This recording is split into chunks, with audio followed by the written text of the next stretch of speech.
I'm really happy to welcome everyone again to these first Site Young Leaders Masterclass that we're doing from Site Canada in partnership with Site Florida and Caribbean.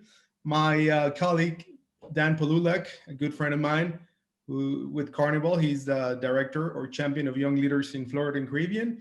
He's also the co-host for this presentation. I want to thank again our leadership at Site, Aoife, for being here, the presidents of Site Florida and Caribbean, as well as Site Canada, and everyone else that made it to this presentation today. So with that, we're gonna give it a go. By the way, remember to you can adjust the size of either the presentation or the speaker camera if you want to move that along the way as well, to adjust it to your liking in case you want to see the slides bigger or the or speaker bigger. So again, we're thankful for you to be here. And with that, I'm going to pass it along to Perline Mulford, who's our Site Canada president, and she's going to give us a few words about the importance of young leaders. Hey, thanks, Andres. Hello, everyone. I'm Perline and president of Site Canada. I'm super excited to be here with you today, kicking off our very first 2021 event and collaborating with Site Florida. So the global community at Site offers you an unparalleled experience. When I set my goals for my presidency this year, at the top of my list was building a much stronger Site Canada young leader community. So if you're 35 years of age and younger, exploring a rewarding career in incentive travel, you've just landed at the one place with a network of thought leaders, innovators, and creators of bucket list experiences. So if this is your first Site event, which I know we have some on the line today, welcome. Site Canada provides a network of like-minded professionals and is a means for you to connect, collaborate, and learn from the best in the incentive industry. You'll get a chance to see firsthand where a career in incentive travel can lead you. Today's masterclass is an example of how we connect you with the best in the business. We're thrilled to have Kelly Price with us today. Before I turn things over, here's my challenge to you. As young professionals, it's important to build your clique. If you're clique, you should have a coach, someone that can help you guide you as you explored your values and your passions. Then you'll want to add a mentor. Oops, I forgot to turn off my phone. You'll want to have a mentor or two, and that's someone who can share their expertise and their knowledge with you to help you grow and expand. It's the transfer of knowledge that's critical to both your growth and that of our industry. Lastly, look for sponsors. Those are people that can sing your praises and get them singing. So you have some homework to do, but you found the community that's filled with coaches, mentors, and sponsors. Make the most of being part of Site and build your clique. Cliques are powerful and they can help you reach your dream job. I'll put my chat in the chat box, my contact information, and if you have any questions about the incentive industry and how Site can be a part of your young leader journey, please feel to reach out. Come fueled with your questions on how I can help you reach your goals. We're fortunate today to have with us our Site Global President, Aoife Delaney. Aoife, over to you, and thank you so much for being with us today at this masterclass. Thank you so much, Perline. Hello, everybody from Dublin, Ireland. I am thrilled to be able to be a part of this event. Well done, Site Canada and Site Florida and Caribbean. It's incredible to see the young leaders coming together to do something so special. I don't think I could have said it better than Perline. Site Global is very much of the same mindset. We really want to support the young leader community. As you may have seen this year, if for the first time, we have a young leader seat specifically on the board. So that's Heidi Dillon. She's actually on this call as well today. So know that your voice in particular is being heard this year with a seat around the table at our International Board of Director level. I am thrilled to be listening to Kelly today. I've known her for many years and been at a lot of the events that she's photographed. I'm going to give you a little bit of a bio on Kelly before we bring her in. So Kelly Price, she 5 years ago took a leap of faith and moved to California from Georgia with the idea to expand her photography business and explore the western part of the country. Kelly spent a majority of her corporate experience working as a senior account manager for US Motivation, an incentive house based in Atlanta. After starting her photography business, it was a natural step to continue working in the industry. And of course, she had all of those great connections. Her first corporate gig was in Cabo San Lucas for 2 weeks. That's pretty impressive. I would say yes to that. And needless to say, she loved incentive and event photography from the very beginning. Even though Kelly lives on the West Coast, she continues to be involved with Site Southeast as a board member, and she also photographs the Site Young Leader conferences since 2017, and she's very much looking forward to the next conference to meet all of you. So here to share all of her wise wisdom with us today and all the tricks of the trade is Kelly Price. I'll pass it over to you, Kelly. All right. Thank you so much. Hi, everyone. I am Kelly, and welcome to my masterclass. First thing I want to say is this class is not to teach you how to photograph your whole event. That is not what you are focused on, whether you're a vendor or event planner in the hotel industry. I just want to teach you some skills to get those highlights that you can really share moving forward with your clients, with future clients, for your own portfolio. So this is more of just how to take better highlights. Here's my contact information. If you ever have any questions, you want to connect with me, I have a separate events Instagram page. So if you want to follow me and get some ideas or inspiration or just connect with me, I'd love to be connected with you on Instagram. And like Aoife said, my first gig was Cabo San Lucas for 2 weeks.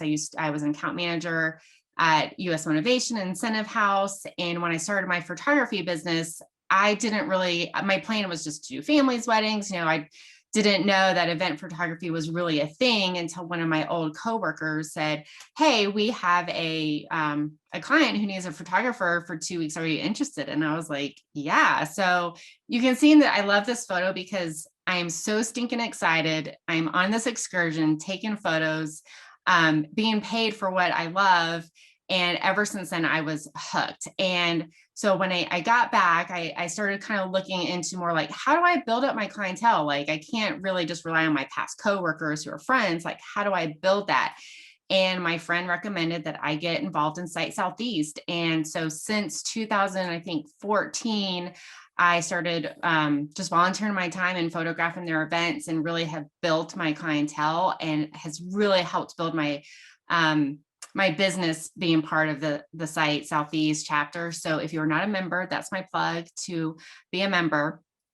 But my point of also telling about my history is at this time, I had just a basic entry-level DSLR. I had no flash. So when the evening events, when it was dark, I was like, sorry, I'm done. I'm off the clock. I don't have a flash.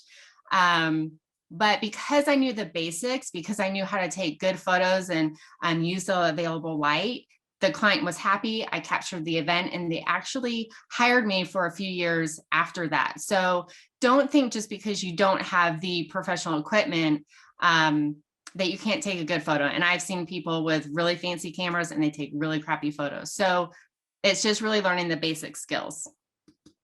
So little inspiration is the best camera is the one you have with you. All photographers say this, I say this, whatever you have, learn how to use it and you will be able to take really great photos. So today's agenda, we are going to talk about the photo basics using your smartphone, what I think makes a good photo, how to pose for a photo, because we're at a lot of these events, we're at a lot of networking events. And so I know this is really important, how to look good in a photo. And also what to look for when you can hire a photographer. So that will be the agenda for today. All right, so starting off with the photo basics, I'm going to break this into 3 categories. We're going to talk about rule of thirds, angles, and learning good light. And all these things combined together will help you take better and more interesting event photos. So first thing, rule of thirds. I love rule of thirds. You'll see in a lot of my photos, I utilize this. And this is the guideline which you apply to the process of composing a more creative and visual image. So that means not always placing your subject in the middle, but putting it over to the left or the top right third. During our events that we're planning, there's so much going on. There's so much to highlight in these events. It's not just one thing. It's not just one person. It's the entertainment. It's the logos. It's the sponsors. It's people having a good time and engaged. So you want to cram as much as you can into one photo. And by using rule of thirds, I think it just helps you focus on that. And by doing this, it's really going to highlight what makes your event unique, that you can put into one or a handful of photos and really tell the story of your event. So here's an example of one of my photos that I love. And this is kind of also my side dream job, is being just pouring champagne for people. But this is an aerialist. You can see I put her in the top third. And then I put that Hollywood sign in the bottom third with the reflection, the pool, the champagne glasses. You can see the wait staff in the background. And this kind of it just highlights that this was a classy Hollywood party versus if I had just taken a photo of her, I think it would have really have lost the story of the event. So again, just using those thirds to place your subject in different angles. And same thing with food. A lot of planning goes into the food in your events. And so you really want to highlight this, but it's not just about the uniqueness of the food or the yumminess. It's also everything else. It is the table setting. It's what's going on. So I like this photo because it was very simple, but by just kind of putting the food in the right-hand corner, I got the pretty teacup, the pretty china, the sparkling water. And you can see it's not exactly on the line. It's just in that third quadrant. So I was able to capture a little bit more information about this lunch. It's not just a buffet with some yummy food. It has a kind of some special uniqueness about it.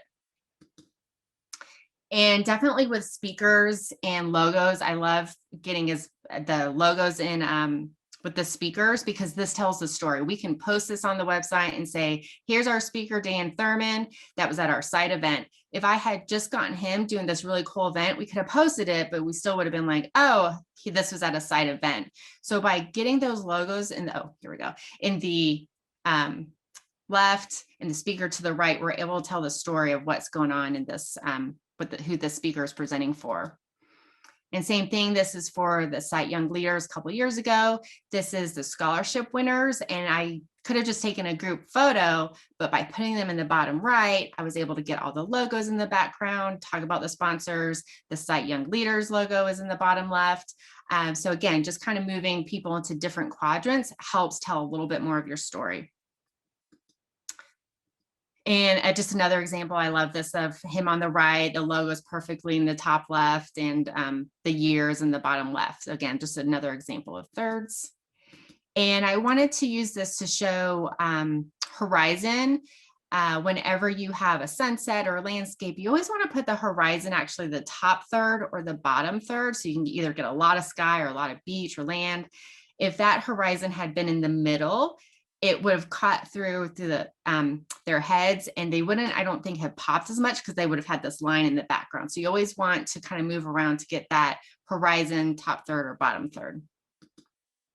So a rule of thirds tip that you can do on your phone is turn on your grid line, and this helps you practice when you start taking photos. You'll see this grid and you're like, oh, I can put this person here. What else can I capture? So here are some simple steps to turn on the rule of thirds. And now we're going to talk about angles. This was something I learned in one of my first classes, and the photographer or the instructor said, move your feet. Like, don't do what everyone else is doing. Walk around and look for different angles. If something's not striking you or you don't like it, just move around, especially at events. Things are changing all the time. It's getting darker. The lights are showing. Your guests are arriving. The entertainment is moving around. So just move around and see what kind of strikes you. And also for more interesting, you want to get higher, you want to get wide, and you want to get low when taking your photos. Just kind of keep that in mind. So here I am moving around the room. I always do this during presentations and speakers. And this was a great shot of me standing in the back of the room. I've got the attendees engaged with the speaker. If I had just gotten her, it would have been like, what is she doing? Why are her arms up? But I was able to get that the attendees are engaged with her by moving and walking around the room and getting different angles. And same thing here, a lot of people were taking pictures of just the bartender, but I wanted to get the guests engaged with the bartender, enjoying the entertainment. This is what makes your event special, is the guests enjoying everything that you've put into it. We don't need just photos of the bartender. You want to show that your guests are enjoying it and watching it and having a good time. So just by standing behind the bar, I was able to get this really fun action shot. And I always love taking photos of the guests also taking photos. Here she is, she's engaged at the event, she's taking photos of the marketing piece. And I think this is great for the clients to know, like, okay, this is what people find interesting. They are engaged, they are paying attention. So I always love a good iPhone photo. And here's where I'm up a level. I'm standing on a chair because I wanted to get more of this activity, as many people as possible, the smiling faces, the activity, going all the way to the right and the left. Maybe if I was taller, I wouldn't have to get on the stool as often. But here I am standing on a chair just to get a little bit higher. So kind of always keep that in mind. How can you get at a different angle and capture more in the image? And here is a behind the scenes, and I'm just standing up on the balcony, kind of leaning over. I love this because you're getting the videographer, you're getting someone being interviewed, you've got the employees just having a coffee break. And I think this is really fun to kind of show what's really going on. And clients love this kind of stuff. They don't always want just the one thing. They want to see the big picture of all the work that really goes into it. And here I am at a conference where actually this is really fun. I was able to get on a lift and get really high, and I used my panoramic. So you probably don't always have a lift available, but definitely just getting high. Sometimes at conference rooms like this, you can have, they have like little windows you can peek through. So just ask around, like, hey, do you have a different vantage point that I can take a photo and get the big picture? And here I just used my iPhone, and I used the panoramic option, which ironically, this is the client's favorite photo. He's like, this is what I hired you for 4 days. And all I did was use my iPhone. So never doubt that you can get a really great photo with just your iPhone. So use your panoramic option. Just don't go too wide and get it skewed. You want to keep it so it looks natural. And here's some wide shots. Again, I think a lot of people like to zoom in on the food, but by backing out and getting like how much food is being prepared, how many people are working on this event, is really fun to capture that kind of information. So just make sure you go wide, because I think that's a great thing to add to your portfolio of what you're being responsible for. And here's another one of my favorite photos. I love the caterers are coming out, they're going to meet the attendees, and I could have just gotten them or just the food, which a lot of people were doing. But by getting this whole shot, I got this really beautiful venue. The caterers are smiling, they're ready to go out. And I think it just makes for a much more interesting photo to get the venue included, not just focusing on the caterers.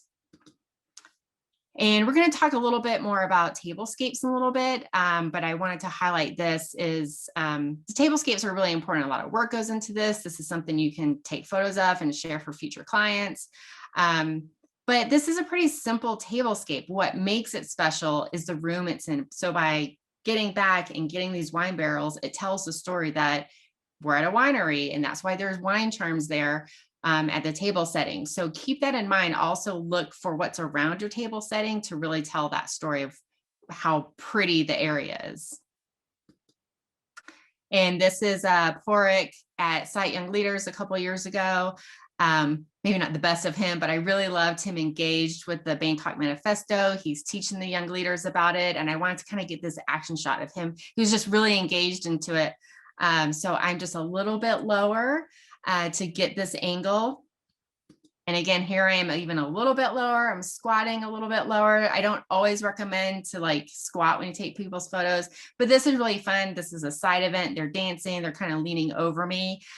So this is just a really fun way to get people engaged with you. They love it. And then this is me actually on my back, taking a photo of an executive team before a big meeting. They're doing their toast. They're really excited to kick off this meeting. Doesn't always work, and you don't want to say, hey, let me lay on my back.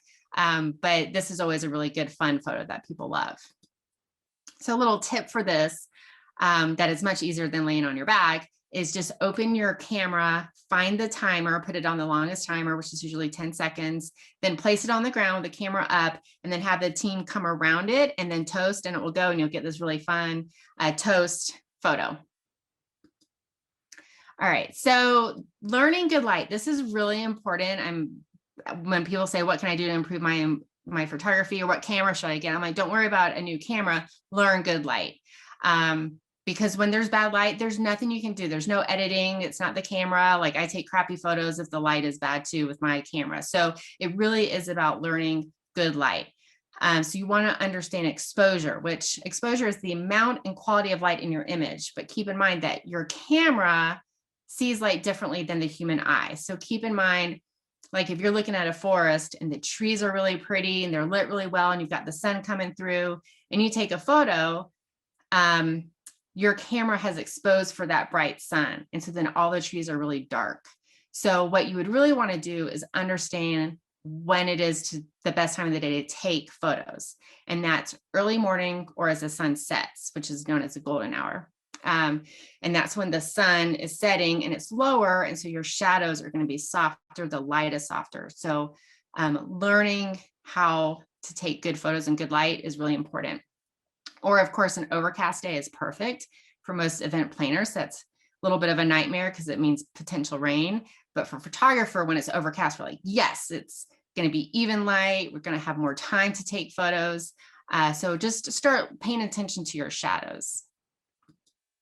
All right, so here I wanted to show example of what I mean by good light in the shadows. The top left, you can see we're in a shopping center, super bright. To the right is the shadow. What we call open shade, which means it's next to bright light. It's not like under a big roof. So you're in open shade. In the bottom left, my friend, she's in full sun. She's squinting, super bright. She's got a hot spot on her forehead. So during an event, I really try and avoid this. And same thing with the right, which I see a lot of people take photos when they're like partial in shade because we don't always see that with our natural eye, but see in the with the camera, you notice it so much more. She's dark, shadow, and then she's really bright on this part and the camera has exposed for that. So she's actually even brighter than when she's in the full sun. So you want to avoid this at all costs. Top left, this is really tempting when you have the beautiful ocean behind you or have a beautiful scene, but you can see how dark her face is with the sun behind her. She's got like the dark circle under her eye. So you really want to avoid this also. Bottom left, this is ideal. This is what I look for at an event. It's evenly lit. She looks good. If I'm in an event and this is the light, I'm going to kind of stick there and focus on getting as many good photos here because this is good, even light. To the right, this is perfect. This is what I do for headshots.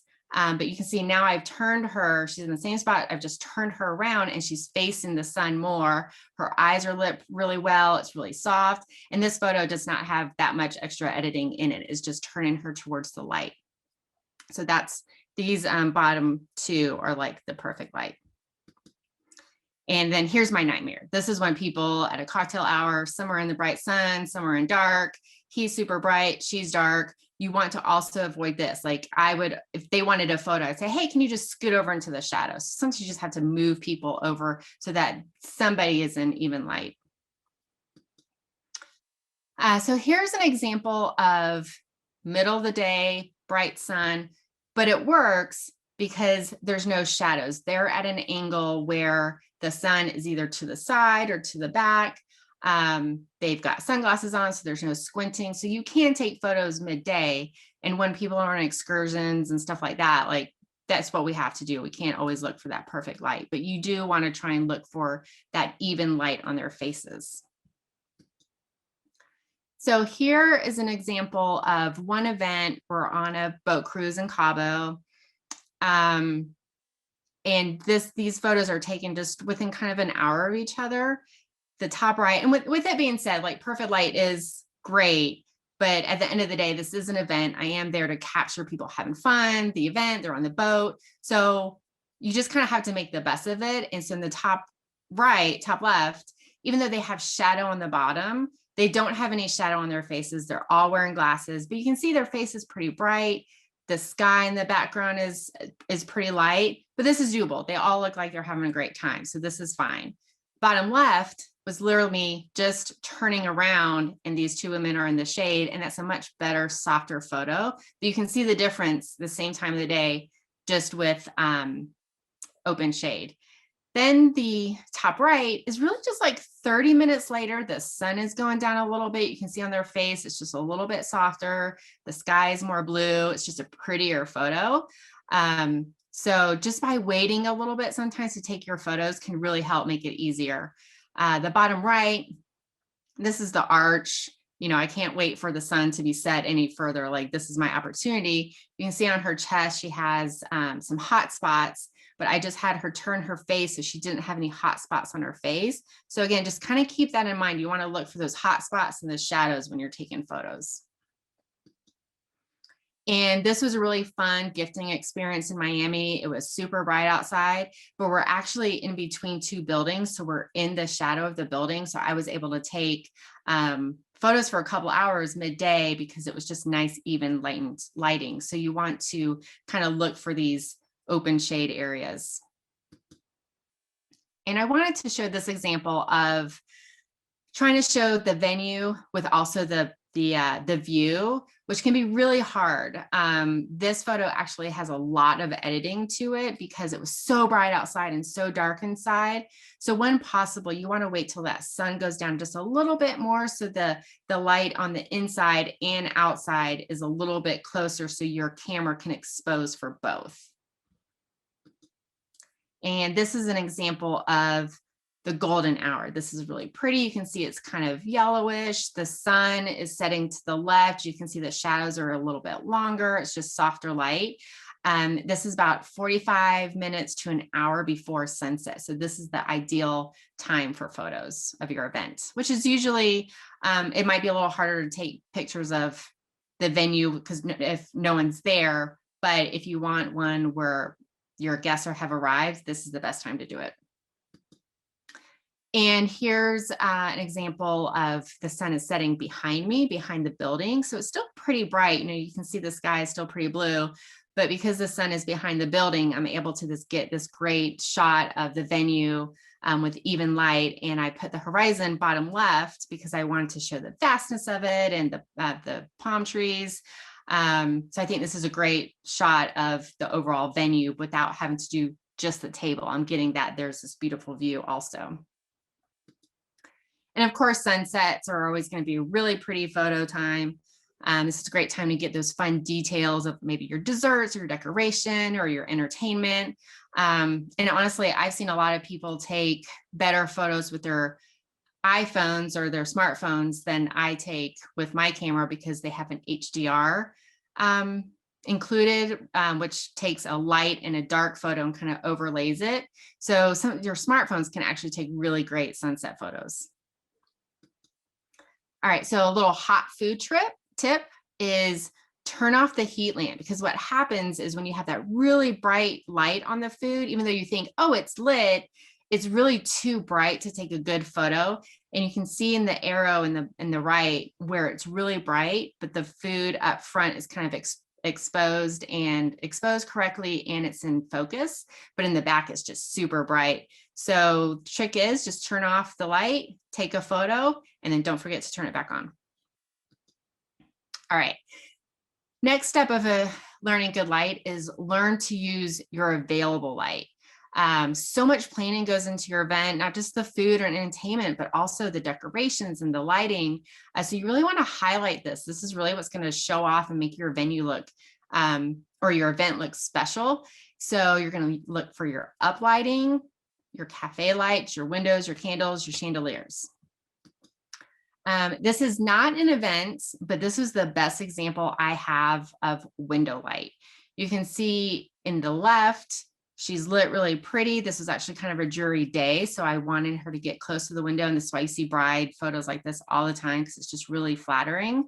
And to the right, I purposely made this outline. It was much more romantic, but for an event, this is not what you want. You would not want a group photo in front of a window with them too dark. Even if it's pretty in the background, you're going to get this dark group photo. So really what you want them to do is face the window, and then you're standing next to the window and taking this group photo. Or if you're taking like a shot of the venue, you would want to be next to the window with the window light shining in. You don't usually want the windows in the photo because it's going to be too bright and make everything else really dark. So utilize that window light.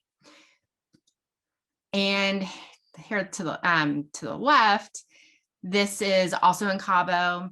Really pretty event, and these women look super cute. They're having a great time, but by just having the ocean behind them, it's a super flat photo. You don't know where they're at. There doesn't show anything special about this photo. The bottom left, this was a really cute moment of a mom with her son. So I'm not going to ask her to move, like, because you can't recreate this moment, but you can see the difference between the two on the left and the two on the right by utilizing the cafe lights, the uplights, the decoration. It just is so much more fun and festive to make sure you include that in the photo. So whenever possible, when the time is right, just say, hey, do you mind standing up and scooting over here? You know, the ocean, boring, too dark, decoration, this is what we want. We want to use the light that we have. And I love cafe lights. You can probably, I don't know if you can see, I have lights in my office. This is always fun, you know, if it's too dark and there's not a lot of decorations, but even having the cafe lights in the background can just really make things pop. And same thing with chandeliers. This chandelier on the left, this was actually brought in for the venue. So I really wanted to highlight the chandelier and the reflection, just really shows how special this venue was. I think if it didn't have that, it was kind of a little boring. It was more like a little mall area. So I wanted to highlight the chandelier. And on the right, same, this was a beautiful event, but including the sconces in the background and the lights on the ceiling just makes everything really pop. So make sure you're using your available light. And of course, candles, centerpieces, we always have this. Just make sure that you have your table settings completely set up. I've done this before where I've taken photos and they're like, oh, here's one more plate. And I'm like, great. And now I got to start all over again. So make sure the table is done. You may want to have just one table, candles lit, which sometimes, since they do that last minute, so light all the candles. And this is another example of rule of thirds. I could have done just a couple of the candles in the centerpiece, but by capturing that one to the right and all these pretty reflections, I think just really makes this a more special and interesting photo. And here I just utilized the decorations at this bowling alley and I had them turn around. I liked the reflection in the bowling lane, the numbers. This just makes it a more fun photo versus if they'd been on the other side with their food and everything like that. So just ask people to move around, utilize those pretty lights. And here's another side event I wanted to show. I think just that pop of pink, that really pretty chandelier just makes this photo just so much more classy and roaring 20s. If I had taken the photo a little bit more to the right and just gotten the windows and the brick, it just would have been a little more flat. By having this color, it made it pop more. And also I wanted to show to always keep an eye on what's coming out of people's head. You can see in Bill's photo, he's got this pink plume coming out of his head. So if I had just stepped a little bit, it would have changed it. So just keep an eye on what's coming out of people's heads or ears or something.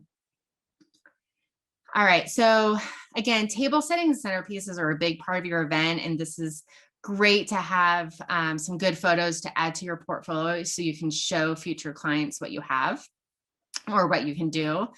So again, you're going to want to look for the good light, especially uplighting is really important. So you don't just have this like nothingness behind. You want a little bit of color behind you. So same thing when you're taking the centerpiece, you want to get low, get high, and get wide to kind of capture that story. So here's an example, top left. This is what I see a lot of people do is they go over, they take a photo, boom. But that's really boring. The tablecloth is wrinkly, like it's just really flat. And so all I did was turn around. This is literally 2 minutes later, same light, nothing has changed. Just by turning around, squatting and getting those chandeliers in the background, the reflection on the dance floor, the candles reflected on the mirror, it just makes it a much more interesting photo and highlights how cute the centerpiece is. And same thing with the one on the right. I think I got a little bit closer. So now I have the chandelier reflecting in the mirror and it just is way more interesting. So just those two differences of just moving around is going to make a big difference in your centerpiece photo. This is Lake Tahoe, and this is a really beautiful venue, but top left, like that's super busy. Like I can't see what the centerpiece looks like. There's a lot going on. It's super bright. You can see those shadows. So I just waited, I think like 20 minutes and I squatted and you can still see there's shadows, but by having that contrast of the background of the lake, that white against the blue just really makes it pop a little bit more. So again, this is where you want to squat, move around, look for contrasting colors. And of course, get high, you can stand up on your chair. I really like doing this for simple settings. If there's a lot of stuff on the table, it kind of gets lost. So staying on the chair is a lot of fun when they're simple centerpieces. And this is another one, a little bit rule of thirds. I wanted to highlight the name on the leaf, the uniqueness of the centerpiece. And so this is just me over a little bit more. Here's another rule of thirds. This was a really big room, a lot of uplighting, a lot of stuff going on the table. If I had just zoomed in on the centerpiece, it would have been really hard to capture this.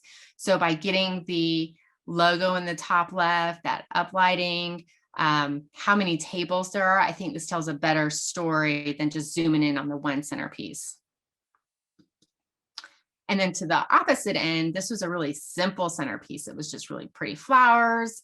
If I had just taken a photo of just the flowers, it would have been kind of boring. What really made this special was the venue, was this beautiful garden, the cafe lights in the background. So I really wanted to pull back and get not just the table, but also the surrounding area.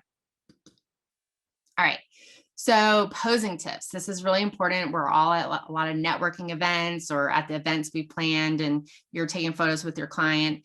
And the reason we a lot of times don't like a photo we're in is because we look awkward. We've overthought it or we just feel uncomfortable. So usually, we're holding a cocktail. It's going to make you feel more comfortable. If you hold something or your clipboard, lean on something or sit on something, it's going to make you feel more natural and comfortable.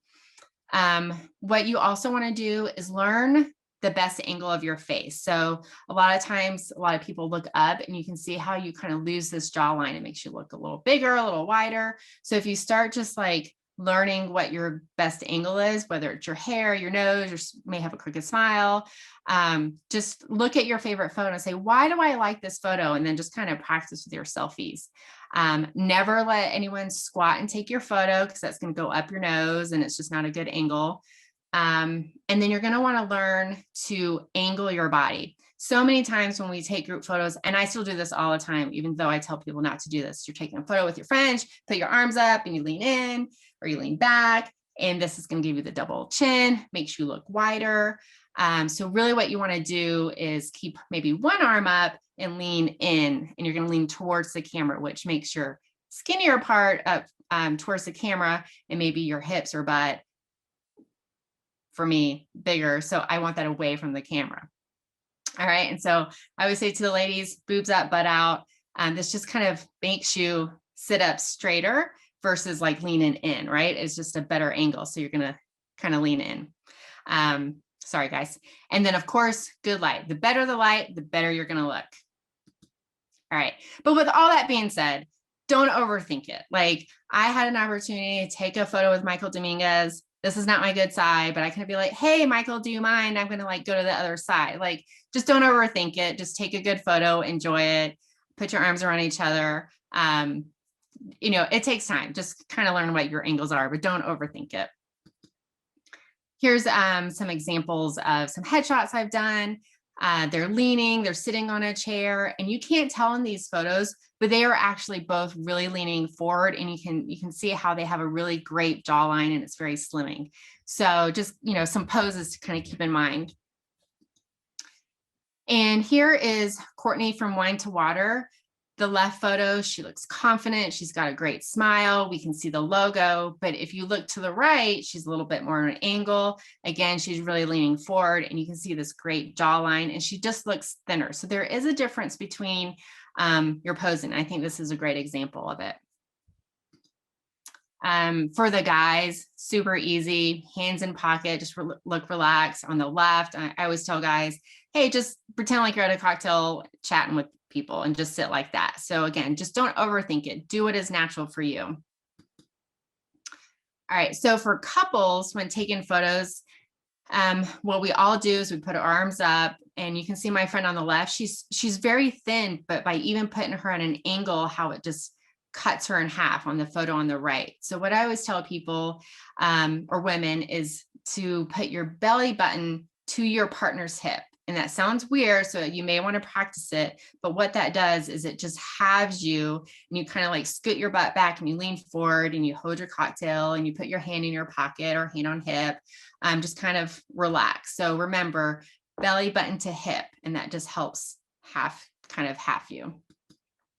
And this was an incentive program I did a couple of years ago, and it was a really special day. It was this beautiful venue in Napa, and I really wanted to highlight them with a really nice special pose. So the guys are facing forward, hand in pocket, and I have the women all at an angle, a little bit closer, and it's just a really flattering, pretty photo.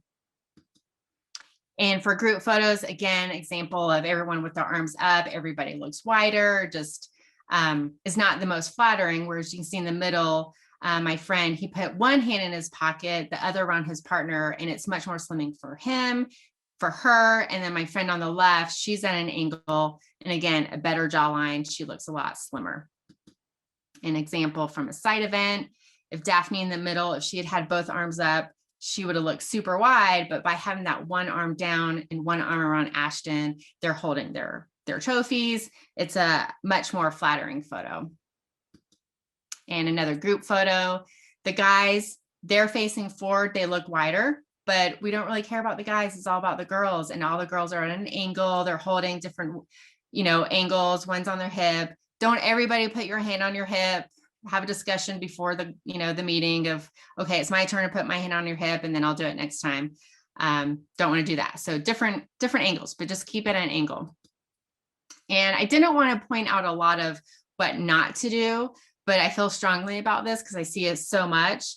But never lean back. Never, I know as much as you want to be in that group photo, don't lean back, don't lean into it. It's going to be terrible. Your butt is going to be closer to the camera, and nobody wants that. It's just going to look bigger. So also you can see up her nose, you don't have a jawline. So if you want to be in that group photo, stand up, walk around, enjoy it that way. Never lean in or lean back.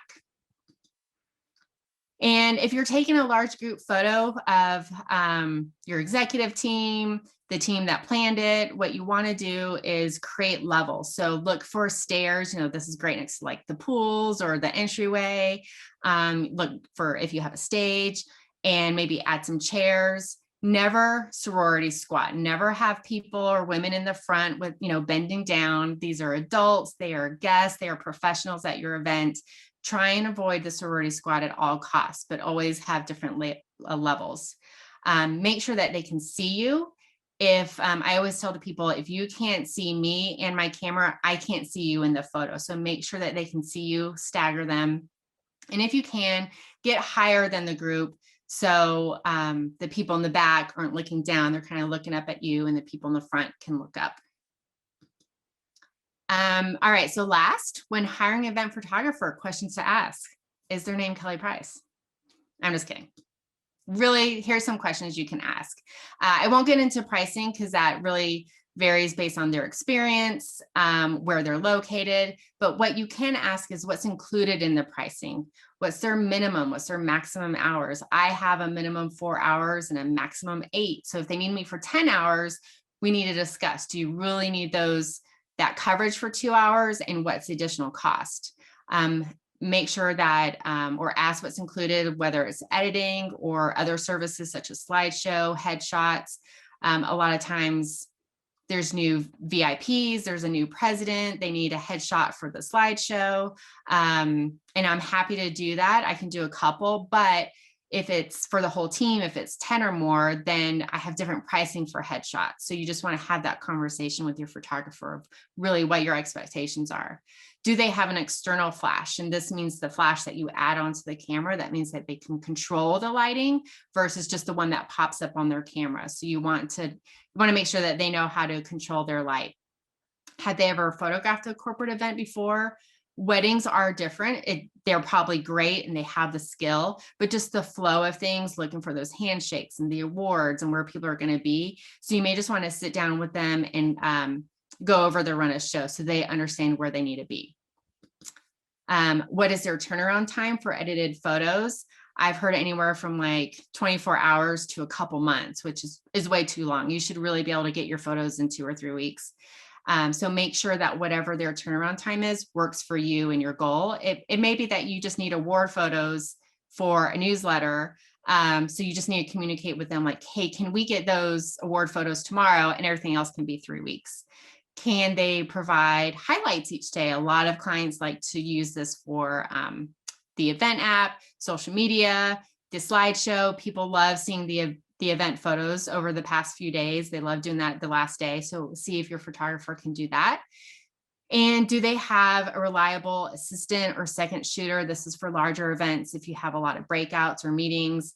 And a lot of times, like I can pop into multiple meetings and just take a quick photo. But if you want someone in one place or go on an excursion, you may want to have another photographer to capture other things. So just ask if they have people that they can work with.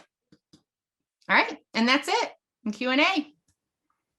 Awesome. Awesome. Well, thank you so much, Kelly. This was fantastic. On behalf of Site Canada, Andreas and Perline, and Florida Caribbean, myself and Todd Mickey, thank you so much for your practical, useful advice. I already went through the settings of my iPhone and made changes to my camera, so I have the grid feature. Yeah, good. So I can do the thirds. So I look forward to taking my Instagram to the next level. But I've also had the pleasure of working with you. You photographed the Site Young Leaders Conference, I believe back in 2018 when I was the co-chair, and you did a fantastic job. So thank you so much. I can attest to how easy you are to work with and how much fun you are to work with, and what an asset you are to the industry. So thank you for this. We had some questions that were put in the chat today. So one of the first ones was, what apps do you use for photo editing? Is there any that you prefer or that you can suggest out that free or paid? So honestly, what I use is I just use the one that's on my camera. Like, keep it simple. I don't use any filters. Don't time, like, you'll just make it look out of date. So I always tell people, edit to how you saw that photo. So you may want to just up the contrast and the vibrance a little bit, maybe your highlights. But if you're doing too much editing to the photo, then it's not really a great photo. Like, you should be able to just kind of make things pop a little bit. Like I said, you can't fix bad light. So if you have good light, you should really just be able to use a couple edits within that app. Just learn that. I do use the Lightroom app sometimes, but that's such a different level of editing. I think if you can just learn your camera app, I think that will really help. Awesome. Now, how would you take a photo of a full moon with an iPhone? That was a question we had here in the chat. Say again? How would you take a photo of the full moon? Oh. Like of a full moon? That's funny. I did that once, but I think it was like it was a telescope. Actually, that photo that I had of the big telescope, I took a photo of someone, he had taken it through the telescope, but I don't think I've ever tried to do it with my iPhone, because you can't really do it. It's too dark. So I don't know if you can really do that. Okay. And do you try to take photos of everybody at every event you go to, or is there a rule of thumb on how many you try to get? Yeah, I definitely try to get a variety of everyone, the VIPs, the employees, all demographics, definitely a variety. I only ever had one client who was like, we want a photo of every person. And luckily my client, the event planner, was like, just ignore her. That's not possible. So, but I do try and get a wide variety of everyone, especially when I'm doing the slideshow. I want everyone to feel involved. So in the slideshow, I try and get as many big group photos so everyone feels like they had an opportunity to be in some of the photos. So I don't do everyone, but I do try and do a good variety of everyone. And on that note, VIPs, can you talk to us a little bit how you handle photographing VIPs? Do you ask for a list in advance? Does that something typically a client provides to you? What do you prefer? So luckily with VIPs, they usually have different badges. So usually my clients will say, okay, the guys with the guys and gals with the yellow badges, those are our VIPs. And it really varies on event, because some VIPs, you can see they don't want to be in the spotlight. They don't want to be as many photos, or they're super busy, so they're not maybe out mingling as much. And then there's other people who love it, that everyone's really engaged and want to speak to them. So usually after the first day, I kind of learn like, oh, okay, these are the people I need to just keep an eye on, like whose hand are they shaking? Where are they? Are they going to go on stage and speak? I have to keep an eye on that because sometimes the event planner doesn't know that the president was going to go up and speak. So I have to know to keep an eye on like, oh, this guy's speaking. Let me get up front real quick. So it is just something that I have learned over time to keep an eye on who the VIPs are and make sure that they're definitely in a lot of the photos. Great, great. Now, also, how do you balance between candid photos and post photos, or maybe when people have had a little bit too much to drink? Yes. That never happens. For that one? Yeah, that never happens. Never. It's really funny because I feel like on the first day of an event, usually events are like 3 or 4 days. The first event, I'm kind of ignored. I have a lot of like candidates.